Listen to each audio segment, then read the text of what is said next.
Hello everyone, আমি তনু আর তোমরা দেখছো তনুর রান্নাঘর। আজকে আবার এসে গেছি তোমাদের সামনে পনিরের একটা নতুন রেসিপি নিয়ে। রেস্টুরেন্টের মতো রান্না যদি তোমরা বাড়িতেই খেতে চাও তাহলে এই রান্নাটা বাড়িতে একবার ট্রাই করে দেখতে পারো।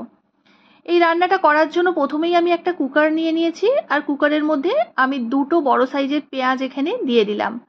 পেঁয়াজটা আমি বড় বড় করে কেটে নিয়েছি আর তিনটে মাঝারি সাইজের টমেটো এখানে আমি কেটে নিয়েছি, সেটাও দিয়ে দিলাম। আমি এখানে 250 গ্রামের মতো পনির রান্না করব, সেই অনুযায়ী আমি সব কিছু এখানে ইউজ করেছি। তোমাদের পনিরের পরিমাণ যতটা হবে সেই বুঝে তোমরা সব মশলা এখানে ইউজ করবে। এখানে আমি 8-10টার মতো রসুনের কোয়া দিয়েছি। 1 ইঞ্চি আদাকে দুভাগ করে কেটে নিয়ে দিয়ে দিয়েছি। 3টে কাঁচা লঙ্কাকে আমি মধ্যিখান থেকে ফাটিয়ে দিয়েছি। আর দিয়েছি 8-10টার মতো কাজু বাদাম আর 1 টেবিল চামচ পোস্ত।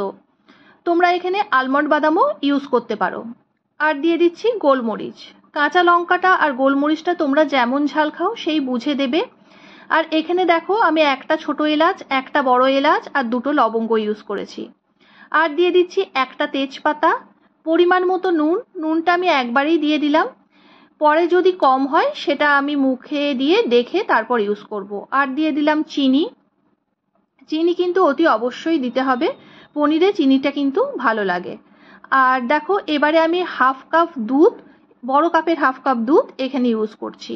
আর অল্প একটু পরিমাণ জল।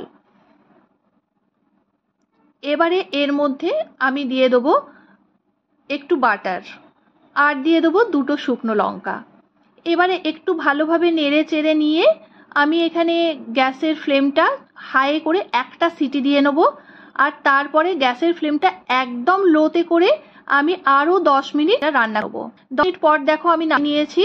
আর এই দেখো দুধ জল সব কিন্তু একদম শুকনো হয়ে গেছে আর মশলাটা ভালোভাবে হয়ে গেছে। এবারে যে তেজপাতাটা ছিল সেই তেজপাতাটা কিন্তু আমি ফেলে দিলাম। আর আমি একটা মিক্সির জার নিয়ে নিয়েছি। এবারে এই মশলাটা আমি মিক্সির জারে দিয়ে একদম স্মুথ একটা পেস্ট করে নেব। এটা কিন্তু ঠান্ডা হয়ে গেলে করবে, আমার কিন্তু একদম হাতে সময় নেই, তার জন্য এটা আমাকে গরম গরমই করতে হচ্ছে। আর এই দেখো দেখতে দেখতে আমার মশলাটা একদম রেডি, একদম দেখো ধোঁয়া উঠছে। আর এই দেখো একটা আমি ভালো একদম স্মুথ পেস্ট করে নিয়েছি। আর এদিকে একটা ফ্রাই প্যান আমি বসিয়ে নিয়েছি। ফ্রাই প্যানের মধ্যে প্রথমেই আমি দিয়ে দেবো অল্প একটু সাদা তেল। তেলের পরিমাণটা একদমই কম হবে। আর দিয়ে দেবো 1 চামচের মতো বাটার। এই বাটারটা যখন মেল্ট হয়ে যাবে ভালোভাবে তখন আমি এর মধ্যে দিয়ে দেবো 1 চামচ কাশ্মীরি লঙ্কার গুঁড়ো। কাশ্মীরি লঙ্কার গুঁড়োটা দিলে রঙটা খুব সুন্দর হয়। আর দিয়ে দেবো হাফ চামচের মতো হলুদ গুঁড়ো। এই লঙ্কার গুঁড়ো আর হলুদ গুঁড়োটা একটু চারিদিকে স্প্রেড করে নেবো। আর এবারে আমার যে পনিরটা আছে এই পনিরটা আমি এর মধ্যে দিয়ে দেব।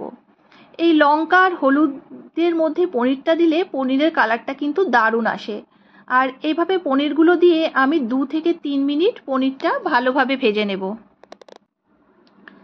এই দেখো আমি আস্তে আস্তে পনিরটা ভালোভাবে নেড়ে চেড়ে ভেজে নিচ্ছি। আর এখানে কিন্তু আমার দেখতে দেখতে পনিরটা ভালোভাবে ভাজা হয়ে যাচ্ছে। পনিরটা একদম কাঁচা কিন্তু আমার খুব একটা ভালো লাগে না, যার জন্য কোনো না কোনোভাবে পনিরটা আমি ভেজে নিই। আর এবারে এই যে মশলাটা আছে শুধু সেই মশলাটা আমি এবারে এর মধ্যে দিয়ে দেবো। 2-3 মিনিট আমি পনিরটা ভেজে নিয়েছি। এবারে মশলাটা আমি দিয়ে দিলাম। খুবই সিম্পল একটা রান্না, শুধু যদি এই মশলাটা সেদ্ধ করে পেস্ট করে নাও তাহলে এই রান্নাটা করতে একদম সময় লাগে না। তো দেখো এবারে আমি নেড়ে চেড়ে ভালোভাবে মশলাটা একটু পনিরের সাথে মিশিয়ে নিচ্ছি। আর এবারে আমার মিক্সির জারে একটু মশলা লেগে আছে, সেটা ধুয়ে আমি একটু জল এখানে ইউজ করব। এই দেখো এই অল্প একটু জল, বেশি জল নয়, একটু জল আমি ইউজ করছি। জলটা দিয়ে আমি ভালোভাবে আবার একটু মশলা আর পনিরের সাথে জলটা ভালোভাবে মিশিয়ে নেব। তারপর আমি এটা 5 মিনিটের মতো ঢাকা দিয়ে একটু রান্না হতে দেব।